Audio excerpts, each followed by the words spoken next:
Big Boss season 9 updates day 58. ఈరోజు 3 ప్రోమోలు చూశాను.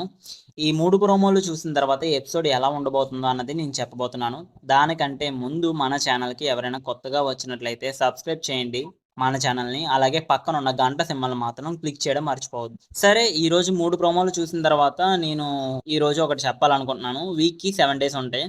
7 డేస్లోని Sunday అన్నది ఎలిమినేషన్ డే. ఎవరు ఎలిమినేట్ అవుతారో అన్నది మనకు తెలుస్తుంది. ఇంకా సాటర్డే, ఫ్రైడే ఈ 2 కూడా వీకెండ్స్ కాబట్టి వీకెండ్‌లోనే ఎవరు క్యాప్టెన్ అవుతారు అన్నది తెలుస్తుంది. ఎవరు ఎక్కువ టాస్కుల్లో గెలిచారు, ఎవరు నామినేషన్‌లో ఉన్నారు అన్నది కూడా ఇక్కడే తెలుస్తుంది. మండే ఎక్కువ తెలుస్తుంది నామినేషన్‌లో ఎవరున్నారు అన్నది. ఇంకా మంగళవారం నుండి బుధవారం, గురువారం ఈ మధ్యలో 4 రోజులు, 3 రోజులు కూడా బిగ్ బాస్ ఏం చేస్తుందంటే కొన్ని టాస్క్‌లనేది వీళ్ళకి అప్పచెప్తుంది. ఈ టాస్క్‌ల వల్ల వీళ్ళ మధ్యలోనున్న అంటే వీళ్ళలోనున్న కాన్ఫిడెన్స్ ఎంతుంది, అసలు వీళ్ళు గేమ్ సరిగ్గా ఆడుతున్నారా లేదా అని టెస్ట్ చేస్తుంది. అయితే ఈ